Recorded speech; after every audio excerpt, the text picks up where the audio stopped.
다윗이 도피하여 라마로 가서 사무엘에게로 나아가서 사울이 자기에게 행한 일을 다 전하였고 다윗과 사무엘이 나요스로 가서 살았더라. 어떤 사람이 사울에게 전하여 이르되 다윗이 라마 나요스에 있더이다.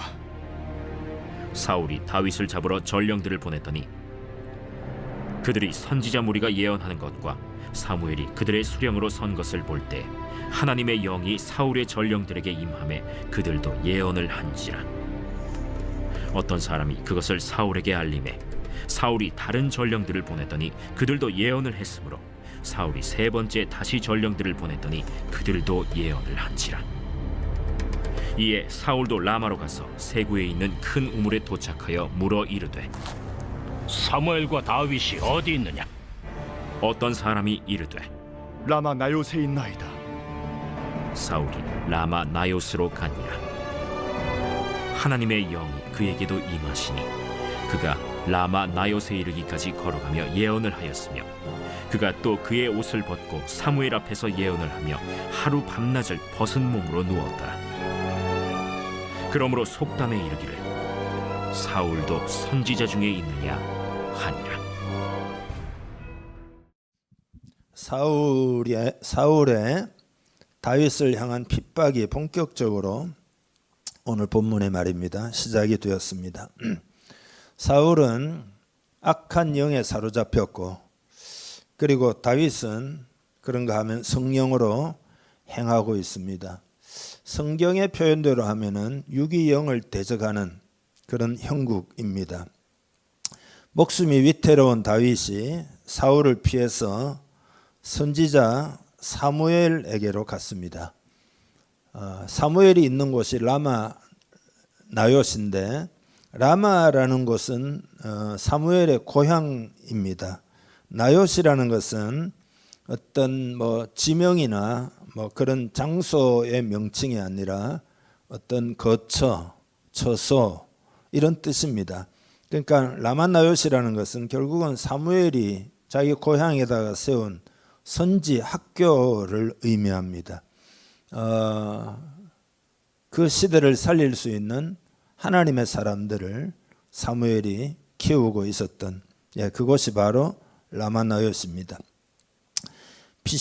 다윗이 이렇게 피신하기 전에 사울 왕은 다윗으로 하여금 자기를 위하여 수금을 타게 하고 그리고는 창을 던졌죠. 그리고 자기 딸을 미끼로 해가지고 패백 대신에 블레셋 사람이 양피를 가져오게 해서 블레셋 사람들의 손에 전투하다가 죽도록 그렇게 의도했었고 또 자기의 딸 미갈과 다윗을 결혼시켜 놓고도 사람을 보내어 죽이려고 또 했습니다. 다윗은 여러 차례 죽을 고비를 넘기면서 이리저리 피하여 다니다가 지치고 고달픈 몸을 이끌고 사무엘에 있는 라마 나요스로 지금 찾아간 것입니다. 이것이 이제 오늘 본문의 배경이 됩니다. 그런데 이 라마 나요스는 하나님의 영에 감동된 사람들이 선지학교니까요 모여서 기도하고 찬송하고 또 예언하는 작은 천국과 같은 곳이었습니다. 시편 27편 5절에 보면 여호와께서 환난 날에 나를 그 초막 속에 비밀히 지키시고 그 장막 은밀한 곳에 나를 숨기시며 바위 위에 높이 두시리로다. 그렇게 시를 지었는데 그 배경 중에 하나가 이 라마 나요스라는 것입니다. 그곳에서 다윗은 평안을 체험하고 희락을 체험하고 왜냐하면 그곳이 성령이 충만한 그런 곳이었기 때문입니다. 그러니까 우리의 삶이 궁궐이라고 해서 평안하고 무슨 초막이라고 해서 불안한 것이 절대 아닙니다. 찬송에 나와 있는 대로 높은 산이 거친 들이 초막이나 궁궐이나 내 주 예수 모신 것이 그 어디나 하늘나라. 할렐루야 찬양하세 내 모든 죄 사함 받고 주 예수와 동행하니 그 어디나 하늘나라. 이렇게 찬송을 부르지 않습니까? 오늘도 주님의 임재 가운데 있기를 축복합니다. 천국을 체험하기를 축복합니다. 심령 천국, 교회 천국이 되어야 되죠. 성령으로 충만한 곳이 바로 천국이죠. 성령으로 충만한 교회, 그게 천국 지점이죠. 이것이 우리 교회 일단은 모든 교회 다 마찬가지입니다. 1차 목표가 됩니다. 그런데 다윗이 라마나요스에 있다는 정보를 사울 왕에게 누가 보고해 주니까 사울 왕이 일단의 무리들을 보내가지고 다윗을 잡아오게 했는데 사울의 사자들이 라마나요스에 도착해서 선지자의 무리들이 있는데 그들이 막 예언을 하고 그들 가운데 사무엘이 수령으로 서 있는 것을 볼 때 그들에게도 성령이 임해가지고 그 장소에 딱 가니까 그들에게도 성령이 임해가지고 막 성령의 감동을 받아가지고 이들이 막 즐거워하고 이들도 막 예언을 하게 되고 놀라운 일이 일어나게 된 겁니다. 그러니까 같은 사람 돌아오지도 않고 그 사울이 또 다른 사자들을 보냈는데 그들도 마찬가지였고 다시 또 보냈어요. 세 번째도 마찬가지였습니다. 그래서 안 되겠다 싶어서 이제는 자기가 직접 가서 다윗을 잡아오려고 마음을 먹고 라마나요스에 내려가게 된 거죠.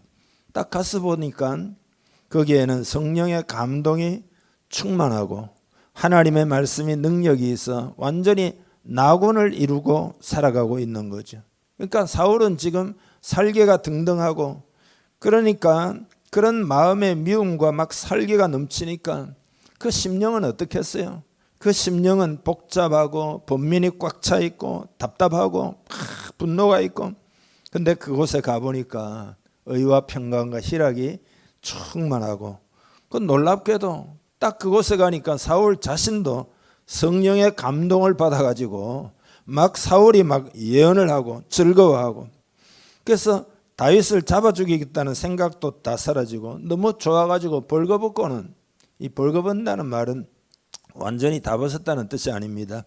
구약의 일종의 표현인데 겉옷을 벗었을 때 이제 이런 표현을 씁니다. 그래서 온종일 막 사울이 막 누워가지고 막 뭐라고 그럴까 막 성령에 압도돼가지고 막 은혜 가운데서 있었던 거죠. 그에게는 이것이 큰 찬스입니다. 그러니까 하나님이 사울 왕에게 주신 기회입니다. 사울 왕이 은혜 가운데 바로 서서 나갔더라면 참 복을 받을 뻔했습니다. 하나님이 감동시켜서 즐거운 마음도 주시고 또 말씀도 주시고 말씀대로 살아가려는 결단도 주시고 마음의 은혜를 여러분에게 막 주시면은 그때 성령을 소멸치 말고 계속 나아가는 자가 복이 있습니다. 사람이 잘못될 때가 많지만 성령으로 감동시켜 주셔서 회개할 기회를 하나님 반드시 주시는데 그때 성령의 감동을 소멸하지 말고 믿음을 사용해 가지고 하나님 앞에 바로 행하면은 누구나 다 복을 받을 수 있습니다. 하나님은 복의 하나님, 복 주시려고 하기 때문에 그 하나님의 복이 하나님께 달려있는 게 아니에요. 나에게 달려있다는 것을 깨달아야 됩니다. 우리가 믿음을 사용하면 다 복을 받을 수 있습니다. 아무튼 성령의 임재가 충만한 이 라마나요스는 악인들도 심령이 막 녹아가지고 의인들과 동화가 되고 말이죠. 다 천국이니까요. 악인들이 의인들과 하나가 되는 역사가 막 일어난 거죠. 여러분 하나님이 성령님을 통해서 오늘 이 시대에 일하시는 것을 여러분 꼭 깨닫기를 축복합니다. 왜 하나님이 성령을 오순절날 보내셨을까요? 그 이유가 뭘까요? 성령님이 왜 이 땅에 강림을 하셨어야만 할까요? 한번 짚어봐야 되겠습니다. 창세기부터 하나하나 좀 짚어보겠는데요. 하나님은 말씀으로 세상을 만드시되 생명체는 흙으로 지으셨습니다. 그 중에서 사람은 좀 다른데 육체를 흙으로 빚으신 것은 맞지만 하나님의 생기를 그 코에 불어넣으셨다. 창세기에 그렇게 돼 있잖아요. 그러니까 사람은 육체의 면에 있어서는 동물과 같죠. 동물적인 어떤 욕구를 가진 존재입니다. 그러나 사람의 사람됨은 인간 속에 하나님의 형상대로 지음을 받은 그 영의 존재의 사람됨이 있습니다. 여기에 인권도 있고 여기에 존엄함도 있고 다 있는 겁니다. 그 영으로 하나님 아버지께 예배하고 하나님 아버지를 찬송하고 그리고 하나님과 교제 교통도 하고 서로 간에도 그 영으로 교제하고 교통하며 지낼 수가 있는 거죠. 그렇지만 아담이 범죄함으로 하나님과 영적으로 분리가 되어서 하나님과의 교통이 끊어지고 만 것이죠. 이게 영적인 죽음이죠. 그리고 인생은 영적으로 죽었기 때문에 육신적으로도 그 죽음이 따라오게 되니까 뭐 길어봐야 뭐 그죠? 100년 뭐 그런 식으로 살다 죽는다 이 말이죠. 마치 꽃꽂이를 하기 위해서 꽃병에 꽂아놓은 꽃과 같습니다. 예, 살아서 아주 아름답지만 시간이 한 일주일만 지나면 시들시들 하게 된다 이 말이죠. 그래서 다시 영적인 소생이 있기 위해서는 그 원인이 되었던 그 죄를 사함받아야 되고 하나님의 생기가 떠나갔다가 그 생기, 하나님의 생기인 성령이 우리에게 임해야 되는 거다. 그래서 이를 위해서 독생자 예수님이 이 땅에 오셔서 십자가에서 피 흘려 주심으로 우리의 죄악을 청산하시고 하나님과 우리 사이에 막힌 담을 다 흘려버리셨고 그리고는 어떻게 됩니까? 하나님의 생기인 성령님이 우리 속에 들어와서 그죠? 거듭나게 하시고 그래서 우리는 다시 하나님의 자녀로 하나님과 교통하며 살아갈 수 있게 된 거죠. 큰 은혜요, 놀라운 은혜인 줄 믿습니다. 그러니까 인간 스스로의 수양과 도덕과 노력으로 거듭나는 것이 아니라 하나님의 생긴 성령님이 다시 우리 속에 들어와야만 하는 거죠. 그리고 난 다음에 그 성령님이 들어오셔서 그분은 하나님이시니까 성령의 지배를 받는 성령 충만이 너무너무 중요한 것이죠. 그러니까 오순절 성령 강림의 사건은 바로 그거예요. 그런 의미예요. 죽은 인생들을 위해서 불어온 하나님의 생기의 역사, 하나님의 생기 성령이 역사하면 어떤 일이 벌어지는가를 보여주신 사건이 바로 오순절 사건이죠. 그래서 이 오순절 이후의 교회 시대라고 하는데 이 교회 시대는 누구나 예수를 믿는 사람이면 만민에게 누구든지 다 누구에게나 성령을 부어주시는 거다 이 말이죠. 에스겔서 37장에 보면은 에스겔이 환상을 보는데 골짜기가 나타나고 마른 뼈들이 가득해요. 근데 에스겔이 대언을 할 때 하나님의 생기가 들어와 가지고 마른 뼈들이 척척척 맞아 가지고 살아나고 그리고 그게 큰 군대가 되었다. 군대가 되었다는 말은 뭡니까? 그거는 큰 권능을 가지게 됐다 이 말이죠. 오늘날 사람들은 죄로 말미암아 영이 죽고 마른 뼈같이 되었습니다. 하나님이 없는 세상은 영이 죽은 마른 뼈의 골짜기와도 같습니다. 도저히 인간의 힘으로 마른 뼈를 어떻게 살릴 수 있겠어요? 마른 뼈 같은 인생이 뭐 인간의 도덕 수양 종교로 살아나겠냐 이 말이죠. 그건 성령으로만 가능한 줄 믿습니다. 조지 히필드가 이제 1714년생이거든요. 근데 이 조지 히필드가 18세기잖아요. 당시에는 하나님이 없다라고 말은 못하니까 하나님이 세상을 만들어 놓고 아무 관여도 안 한다. 그러니까 하나님은 그냥 세상만 만들었지 아무 일도 안 하신다. 그런 이실론이라고 하는데 그게 횡행하던 그 시대에 미국과 영국을 7번이나 넘나들면서 대각성을 일으킨 그런 사역자였습니다. 휘필드는 런던 탑 예배당에서 목회를 하던 한 친구가 와서 설교를 해달라고 간곡히 요청해가지고 런던에서 이제 설교하고 사역을 하게 됐는데 휘필드가 설교를 하니까 회중들은 아주 진지하게 경청을 했고 그 다음에 마음에 뜨거운 감화를 받아가지고 수많은 사람들이 눈물을 흘리면서 회개하는 역사가 일어나게 됩니다. 그 이후에 2달간 그 런던 탑 예배당에서 사역을 하는데 성령의 역사가 너무나 충만해가지고 수많은 귀족들도 막 와가지고 또 수많은 사람들이 그의 설교에 감동을 받아가지고 예수를 믿고 회개하고 성령으로 충만하게 되는 일이 일어나게 됩니다. 1737년 3월 달에 브리스톨의 킹스우드에서 최초로 야외 설교를 시작했습니다. 야외에서 그냥 설교하는 거죠. 처음에는 한 200명 정도가 모여다가 그 다음에는 한 2,000명 모이고 그 다음에는 10,000명 넘는 청중들이 모여들고, 놀라운 것은 이 킹스우드는 광산촌인데 광부들은 당시에 술 취하고 방탕하고 막 그렇게 거칠게 살아가던 사람들이었는데 휘필드의 설교를 듣고는 이 사람들이 죄를 깊이 뉘우치고 집회를 하는데 눈물 바다가 되는 거예요. 그 브리스톨에서의 그 성령의 역사는 영국 사회 전체를 뜨겁게 태우는 그런 예고편이 되었고, 그 열기가 영국 사회에 막 불길이 일어나면서 나중에는 이제 미국으로 가가지고 이제 휘필드가 사역을 하게 됩니다.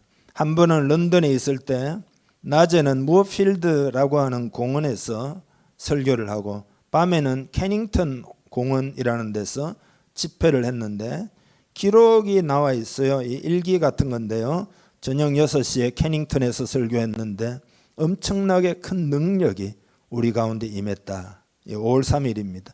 모인 사람은 2만 명 정도였고 많은 사람이 은혜를 받았다. 5월 5일 약 5만 명의 사람들이 모인 듯 했고 80대의 마차가 왔다. 5월 7일 설교를 시작하자마자 비가 그치고 햇빛이 비쳤다.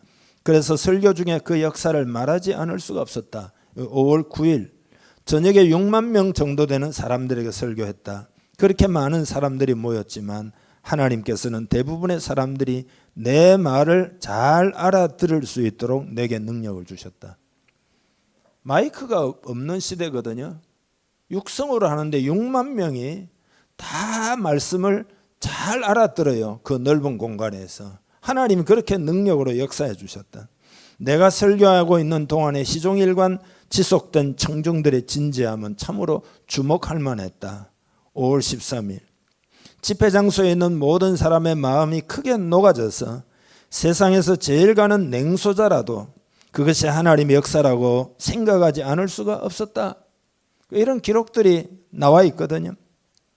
그러니까 이것은 전부 성령이 역사할 때 성령의 역사로만 가능한 일, 성령의 바람이 불어오면 마음의 죄를 깨닫게 하기 때문에 죄를 고백하고 영적 생명이 소생하기 때문에 막 하나님이 감지가 되고 하나님과의 교통이 다시 이루어지게 되는 거란 말이죠. 여러분, 세상은 영적으로 악한 사탄에 의해서 장악이 돼요. 성경에 보면은 이 세상 임금 그랬잖아요. 사탄을 이 세상 임금이다.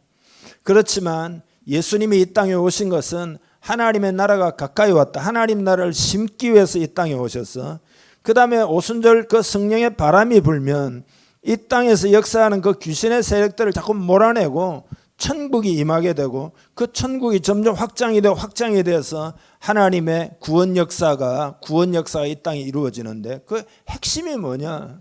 그게 성령의 역사다 이거예요. 성령의 역사다 이거예요. 여러분, 하나님에 대하여 완전히 죽어있는 세상은 귀신의 세력 안에 있는 거예요. 그 악한 영들은 목적이 뭐냐? 도둑질하고 죽이고 멸망시키는 일을 해요. 그래서 여러분, 그런 일들을 사람들 마음에 말이죠, 번민을 갖다 주고 염려와 근심과 두려움에 눌리게 만들고 악한 생각을 하게 만들고 욕심이 뭐처럼 그냥 크게 부풀어 가지고 오직 욕심으로 행하게 만들고, 이게 그 영혼을 도둑질하고 죽이고 멸망시키는 거란 말이죠. 사람들을 하나님께로부터 분리시켜 가지고 육신의 정욕을 따라 살게 만들고 안목의 정욕과 이생의 자랑의 포로가 되게 만든대. 그러나 성령님이 역사하면 귀신이 쫓겨나가고 새롭게 되는 역사가 일어나는 줄 믿습니다. 그래서 마태복음 12장 28절에 보면 그러나 내가 하나님의 성령을 힘입어 귀신을 쫓아내는 것이면 하나님의 나라가 이미 너희에게 임하였느니라. 할렐루야. 하나님의 나라가 너희에게 임하였느니라. 귀신이 악한 영이 여러분을 주장하면 여러분의 마음은 막 불편하고 막 괴롭고 막 눌리고 막 힘들고 막 걱정, 근심, 두려움, 태산 같은 때로는 막 욕심과 탐욕과 말이죠. 이렇게 되지만 성령님이 역사하면 귀신이 쫓겨나가고 여러분 마음에 은혜가 임하고, 그렇죠? 사역을 이렇게 해보면요, 순식간에 변해요. 사람들이 그렇게 번민 속에 있던 사람들이 자유함을 얻고 마음이 편해졌던 거예요. 기쁨이 회복이 되고, 하나님의 생기의 역사, 생기의 바람이 불면 이렇게 놀라운 은혜를 체험할 수 있습니다. 놀라운 은혜를 체험할 수 있습니다.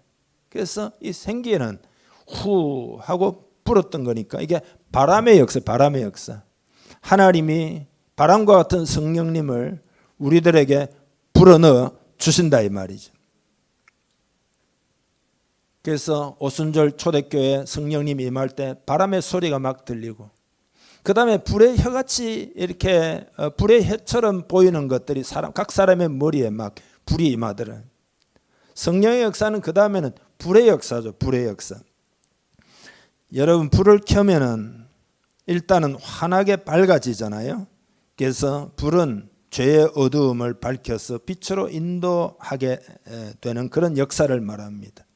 사람들은 캄캄한 밤중에 길을 잃은 것과 같은 인생 삶을 살아갑니다. 그래서 사람들은 영적으로 아무것도 몰라요. 어디서 와서 어디로 가는지를 몰라요. 그렇게 막 열심히 피 튀기게 살면 되는가 보다 하고 그냥 막 가요. 아무것도 몰라요. 이것이 길인가, 저것이 길인가, 무엇이 길인가 막 헤매면서 삶을 살아가고 있는데, 성령이 임하면 어떻게 되느냐, 불이 확 켜지기 때문에 길을 밝히 알게 된다 이 말이죠. 영적인 세계도 알게 된다 이 말이죠. 하나님의 은혜의 세계도 알게 된다 이 말이죠. 천국의 비밀을 알게 되어 가지고 영원한 천국을 바라보고 그 소망 가운데 살아갈 수 있게 된단 말이죠. 은혜의 비밀도 알게 되어 가지고 인생이 내 힘으로만 사는 것이 아니라 하나님의 은혜를 의지해서 우리는 승리할 수 있겠구나, 이렇게 다 밝히 깨닫게 된다 이 말이에요. 또 불이라는 것은 사랑을 뜻하기도 합니다. 여러분, 불은 뜨거운 것처럼 사랑도 뜨겁잖아요.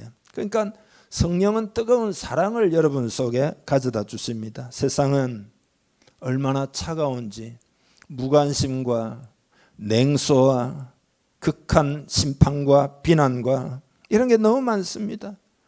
달면 삼키고 쓰면 내뱉고. 그러나 여러분, 성도는 그렇게 살아서는 안 됩니다. 성도는 성령님이 내조하고 계시기 때문에 절대 그렇게 살아서는 안 됩니다. 성령이 역사하시면 사랑이 역사하게 됩니다. 로마서 5장 5절에 보면 소망이 우리를 부끄럽게 하지 아니하면 우리에게 주신 성령으로 말미암아 하나님의 사랑이 우리 마음에 부음받되었으니, 성령으로 충만하면 하나님의 사랑이 여러분 마음에 부어져서 하나님의 영원한 사랑이 무엇인지 여러분이 깨닫게 되고 그 사랑 앞에 그 사랑을 신뢰하게 되고, 그래서 여러분의 영이 다 소생하고 삶이 살아난다 이 말이죠. 여러분이 계속 미워해 보세요. 그 삶이 어떻게 되는지. 미워하는 대상이 파괴되는 것이 아니라 미워하는 그 사람이 다 파괴되고 마는 거라 이 말이죠. 병도 들고. 그러나 성령의 불이 역사하면은 마음에 하나님의 사랑이 부어진다. 하나님의 사랑을 알게 된다. 또 불이라고 하는 것은 태우는 거잖아요. 소독한다 이 말이죠. 우리 어릴 때 체하면은 어머니가 바늘을 갖다가 불에 이렇게 촛불에다가 이렇게 태워가지고 소독을 하고는, 그죠? 엄지 손가락 위에 이렇게 딱 따주면은, 그죠? 좀 체했던 가슴이 시원해지고. 그러니까 성령님도 더러움을 다 태워준다. 성령님은 더러운 것들을 전부 소독해 주신다. 그래서 정결하게 만드신다 이거예요. 옛날에는 이제 목욕탕에 이제 명절 때 1년에 2번, 어떤 사람은 그래서 추석 때 1번 가고 설날에 1번 가고, 진짜 옛날에는. 근데 목욕탕에 이렇게 가보면 욕탕 안에 들어가 있으면, 여러분 죄송합니다, 아침에 식사 전에 때가 이렇게 물 위에 둥둥둥, 저 정도만 돼도 연세가 그러면은 때가 둥둥둥둥 떠 있잖아요. 그러면 그 관리하는 아저씨가 때가 너무 많으면 다 나오라 해가지고 수도를 꽉 틀면 콱콱콱콱 팍팍 물이 막 나오면 그러면 둥둥 때가 떠 있다가 전부 다 이제 위에 떠 있으니까 다 빠져나가죠. 성령으로 충만하면 이렇게 된다 이 말이죠. 죄를 회개하고 막 토설하고 막 둥둥 떠가지고 막 죄가 막 나가게 된다. 그래서 정결하게 된다. 그게 성령의 역사예요. 우리나라 장대현 교회 평양에 부흥운동 때도 성령이 임하니까 어떤 어머니가 피난을 오다가 너무 힘들어가지고 자기 아이를 강에 빠뜨리고 자기만 살겠다고 도망한 것을 막 회개해요. 어떤 사람 막 가늠한 것을 막 고백을 해요. 어떤 사람은 도둑질한 거, 미움, 시기, 질투, 온갖 더러운 죄들을 막 사람들이 모여 성령님이 역사하니까 막 토설하기 시작해요. 그 모습을 보니까 사람들이 너무 두려워가지고 막 큰일 나다 싶어가지고 막 바깥으로 다 튀어나가고 도망을 가다가 강력한 힘에 이끌려서 도로 교회로 돌아와가지고 그들도 뒹굴면서 가슴을 치고 막 회개를 하고 죄를 토해놓고, 그러니까 여러분 그 안에 있는 감추어진 죄들이 다 나가니까 막 천국 역사가 일어나가지고 막 천국을 체험하는 거예요. 그러니까 막 평양 시내가 변화되고 우리나라가 변화되고 말이지, 막 완전히 세상이 다른 곳으로 변화가 되고 만 거죠. 부흥이 오면 그렇게 되죠. 그래서 동방의 예루살렘이 됐다는 거 아니에요. 여러분, 기독교의 역사는 성령의 역사입니다. 사도행전은 곧 성령 행전입니다. 성령이 강림해서 교회가 생겨난 거고, 그러니까 세상의 지식과 학문으로 이루어진 교회가 이루어지는 게 아니란 말이죠. 교회는 무슨 철학이나 무슨 종교나 무슨 도덕의 공동체가 아니란 말이죠. 성경에 보면 성령이 아니고는 예수를 출시할 수 없다. 그렇죠? 교회에서 아무리 이론적으로 학문적으로 주님을 잘 가르친다 해도 성령이 역사하지 않으면은, 그죠? 예수님을 출시를 할 수도 없다 이 말이잖아요. 그러니까 당연히 기독교는 형식의 종교도 아니고 의식의 종교도 아니고 화려한 예배당이 있고 멋있는 예배가 드려진다고 해도 성령의 임재가 없으면 아무것도 아닌 거죠. 그냥 화려하다 그것뿐이지 아무것도 아닌 거죠. 여러분, 교회에는 성령의 바람이 불어야 할 줄로 믿습니다. 여러분 심령에도 성령의 불이 임해야 할 줄로 믿습니다. 그래야 살아계신 하나님의 사랑과 권능을 체험할 수 있게 되고 무디 같은 사람은 여러분 성령으로 충만하니까 초등학교 중퇴한 사람이 말이죠, 얼마나 놀라운 미국의 역사를 바꾸는 사람이 됐다 이 말이에요. 성령의 역사가 없으면은 물 없는 운물과도 같은 거고 불 없는 화로와도 같은 거고 흔한 시체말로 안고 없는 빵과도 같고 그런 것과 같아 이 말이죠. 그래서 여러분, 우리는 하나님이 성령으로 오늘 이 시대에 일하신다는 것을 다 깨닫기를 바랍니다. 하나님은 성령으로 일하신다. 중요한 구절을 하나 찾아서 읽겠습니다. 요한복음 14장 16절에서 18절입니다. 같이 쭉 읽겠습니다. 내가 아버지께 구하겠으니 그가 또 다른 보혜사를 너희에게 주사 영원토록 너희와 함께 있게 하리니 그는 진리의 영이라. 세상은 능히 그를 받지 못하나니 이는 그를 보지도 못하고 알지도 못함이라. 그러나 너희는 그를 아나니 그는 너희와 함께 거하시며 또 너희 속에 계시겠습니다. 내가 너희를 고아와 같이 버려두지 아니하고 너희에게로 오리라. 아멘. 세상은 성령을 모르지만 너희는 다 안다. 보혜사 성령님을 구하면은 여러분이 환난 중에도 위로를 체험할 수 있습니다. 절망적 상황에도 소망을 경험할 수 있습니다. 천국이 이루어지니까요. 여러분이 하는 모든 일에 도우심을 받을 수 있고 용기도 얻을 수 있고 지혜도 얻을 수 있고 성령님은 여러분이 그렇게 역사하시기를 원하시는 거다. 우리가 우리 힘으로 살아가는 게 아니라 하나님의 성령으로 살아가는 거예요. 아까 창세기 이야기했잖아요. 아담이 범죄함으로 그 성령의 역사가 사라진 거다 이 말이죠. 그래서 예수 믿어서 성령님이 우리 안에 들어오시는 이유가 다 그런 거다. 성령님은 여러분 단순한 능력이나 어떤 에너지가 아니에요. 그냥 힘이 아니에요. 하나님의 영이기 때문에 하나님이시잖아요. 성령님은 인격이십니다. 지정의를 가지고 있습니다. 성령님은 알기도 하고 느끼기도 하시고 의지적인 결단도 하시고, 그래서 그런 인격을 가지고 계시기 때문에 성령님을 물건처럼 대하면 안 됩니다. 물건처럼 대하면 안 됩니다. 물건처럼 대한다는 말은 뭐냐 하면은 그냥 무시하는 거죠. 본체만차하는 거죠. 성령님을 여러분 본체만차하면 안 됩니다. 인격체이기 때문에 그렇게 대하면 안 됩니다. 물건이라고 하는 건 여러분 뭐 본체만차해도 아무 상관이 없습니다. 그 인격이 아니기 때문에 자기는 모르죠. 제가 이 앞에 있는 컵이 있는데 내가 본체만져해도 컵이 뭐 속이 상하겠어요. 뭐가 뭐 아무 상관이 없습니다. 물건. 그렇지만 예를 들어 여러분 우리가 다 인격체니까 사람이 예를 들어 교회에 왔단 말이죠. 그럼 본체만차하면 안 되는 거라 이 말이죠. 서로 인격체이기 때문에 존중이 여기고 사랑도 하고 섬기기도 하고 인사도 하고 대화도 하고 교제도 나누고 그래야 된다 이 말이죠. 성령님은 하나님이시기 때문에 성령님을 우리는 인격이신 하나님으로 그래서 인정하고 존중이 여기고 섬기기도 하고 의지하기도 하고 찬양하기도 하고 예를 들어 여러분 가정에 고귀한 손님이 왔다 치자 말이죠. 그러면 본체만 찰 수 있겠냐 이 말이죠. 본체만 찰 수 있겠냐 이 말이죠. 예? 그러면 여러분 음식을 좀 정성스럽게 준비해서 대접을 하고 교제를 나누고 그렇게 하지 않겠냐 말이죠.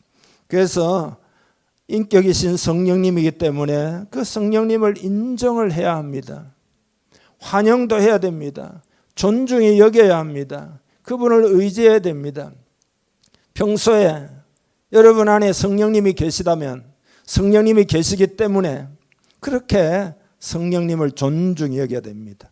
교회도 여러분 성령 우리만 있는 게 아니에요. 성령님이 계시기 때문에 여러분의 대화 가운데서 다 듣고 계셔요.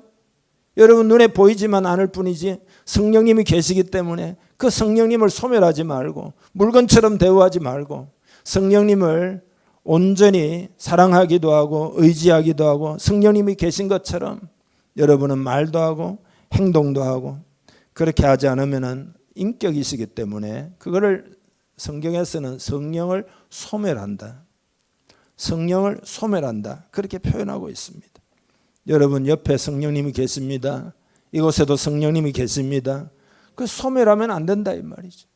성령님이 여러분 마음을 감동하고 예를 들어 회개의 마음을 주실 때 에이 하고 그건 소멸해버리고 그 다음에 무시해버리고 그렇게 하면 안 된단 말이죠. 성령님이 여러분을 감화감동하면 그렇습니다. 성령님을 모셔드립니다. 받아들입니다. 의지합니다. 날 도와주세요. 은혜를 베풀어 주세요. 이렇게 성령님이 역사하실 때 여러분 받아들여야 된다 이 말이죠. 우리를 돕기 위해서 와 계셨기 때문에 보혜사다. 보혜사란 말은 돕는 분이다. 위로하는 분이다. 가르치는 분이다. 인도하는 분이다. 상담해 주시는 분이다. 그런 뜻이잖아요. 그래서 성령님을 의지하면 성령님은 그 능력을 나타내시는 거죠. 우리 교회는 여러분 뭐 어떻다 말할 것도 없어요. 성령으로 우리가 다 충만하고 성령님을 온전히 의지하고 성령님을 높여드리고 성령님을 모셔드리고 나는 성령으로 말할 것이며 성령으로 기도할 것이며 성령으로 행동하겠다 이러면은 그게 부흥이 되는 거예요. 부흥의 역사가 그렇게 일어나는 거예요. 성령님을 소멸하지 말아야 됩니다. 성령님을 구해야 인격이시기 때문에 인격 대 인격이니까 예를 들어 여러분이 사람을 무시해버리면 그 사람이 여러분을 돕겠냐 이 말이죠. 성령님을 온전히 의지할 때야 도움을 베푸실 수가 있습니다. 그런데 돌아보면 성령께 맡기고 삶을 사는 것이 얼마나 적은지 성령님의 마음을 얼마나 아프시게 하는지 여러분 모든 순간에 모든 일마다 성령을 의지하고 의탁하고 그렇게 살아야 합니다. 그래서 여러분 우리의 삶도 와 이거는 성령님이 역사하셨구나 그렇게 고백할 만한 일들이 우리의 삶에 많이 있어야 합니다. 여러분에게는 얼마나 있습니까? 성령의 역사가 많이 나타나는 교회가 되어야 당연한 것입니다. 그런 교회 되기를 원합니다. 오늘부터 성령님 임하사 역사에 주옵소서. 우리의 실력과 우리의 무슨 그것을 하나님 원하시는 게 아니에요. 하나님이 일하실 수 있도록 우리의 자아를 내려놓고 성령님을 의지하기만 하면 되는 거예요. 그러니까 차별이 없는 거예요. 복음이라는 거는 잘났고 못났고 뭐 실력이 있고 능력이 있고 그 차별이 없는 거라니까. 차별 없이 성령님은 역사하신다. 그게 복음입니다. 그러니까 복음이죠. 그래서 여러분 성령님이 존중을 받으시는 공동체 되기를 원합니다. 하나님이 오늘 본문을 통해서 어떻게 일하시는지 이제 근본적으로는 성령님을 통해서 일하신다. 이렇게 일단 말씀드렸잖아요. 요걸 정리하자면 예를 들어 사람들은 보통 어떻게 하는가 하면은 이제 그 사람이 변화되도록 내가 막 분투를 해요. 사람들을 변화시키려고 여러분이 분투하지 말고 여러분이 성령으로 충만하면 됩니다. 왜냐하면은 사울이 변화되도록 다윗이 한 게 아니에요. 자신들이 라마나요세 사무엘과 다윗이 성령으로 충만하니까 사울 같은 사람이 와도 거기에 막 녹아져 가지고 은혜를 받아 가지고 막 예언도 하고 막 이렇게 돼 버렸다는 거예요. 그거 아니에요. 그러니까 많은 사람들이 다른 사람을 변화시키려고 분투하거든요. 그게 옛자예요. 옛자는 하나님이 없기 때문에 내가 분투해 가지고 내 남편도 변화시키고 내 아내도 변화시키고 뭐 내 친구도 변화시키고 다 변화시키고 말이죠. 나에게 맞는 상황으로 만들기 위해 사람들은 다 그게 옛자의 모습이에요. 여러분이 성령으로 충만하기를 바랍니다. 라마나요세 성령이 충만하니까 군사들도 잡으러 왔다가 말이죠. 다 그들이 감동을 받고 예언도 하고 그랬다는 거 아니에요. 성령 안에 다 녹아져 버렸다 이 말이죠. 우리 공동체가 새신자들을 여러분 어떻게 맞이할 겁니까? 만약에 성령으로 충만하면 새신자들이 와가지고 예수를 잘 믿겠죠. 그 은혜에 녹아지게 말겠죠. 세상의 모든 죄악에 사로잡힌 사람 다 올 거 아니에요. 그렇지만 만약에 우리가 성령으로 충만하면 그들이 다 녹아지고 깨어지고 새 사람이 되고 말이죠. 어떻게 그 천사 같은 애요. 성령님이 역사하면 그렇게 된다 이 말이죠. 사람들은 다른 사람들을 변화시키려고 통제하려고 분투를 많이 합니다. 그러나 성령으로 충만하기를 축복합니다. 그 다음에 성령으로 충만해 가지고 영이 깨어 일어나 가지고 하나님의 나라라고 하는 큰 그림을 보고 살아야 합니다. 큰 그림. 여러분 사탄은 어떻게 역사하는가 하면은 하나님의 나라의 이 큰 그림 있잖아요. 이 세상을 구원하시는 하나님의 나라의 흐름, 요 하나님의 나라에 대한 감이 떨어지도록 사탄은 역사해요. 그게 사탄의 전략이에요.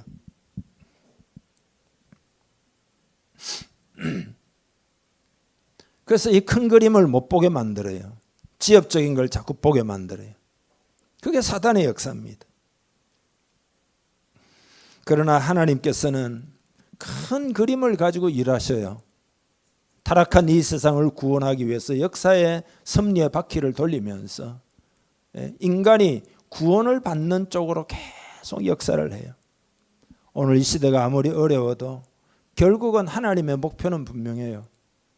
인간이 구원을 받도록 만드는 그 목표를 딱 붙잡고 그 큰 그림을 보고 우리도 그 큰 그림 가운데서 믿음으로 행하면 됩니다. 그러면 교회가 오늘 이 시대에 어떻게 깨어일어나서 기도해야 될지도 다 알게 됩니다. 많은 사람들이 그냥 이런 거죠. 내가 그냥 기도 응답 받아야지 내가 편안하면 됐지. 그렇게 하고는 하나님의 큰 그림을 보지 않으니까 그 하나님의 나라를 위해서 기도하지도 않고 그 하나님의 역사를 위해서 마음에 협조하지도 않고 내가 그저 살만 하면 됐지라고 지엽적으로 살아가는데 그게 사단의 역사예요. 기도도 나 중심으로만 자꾸 하면은 나는 편해졌을지 모르지만 하나님의 나라를 이루는 것과는 먼 것일 수가 있습니다. 우리 성도는 그렇게 살아서는 안 됩니다. 너희는 먼저 그의 나라와 그의 의를 구하라. 하나님의 구원 역사가 이 땅에 일어나도록 헌신할 수 있기를 주님의 이름 축복합니다.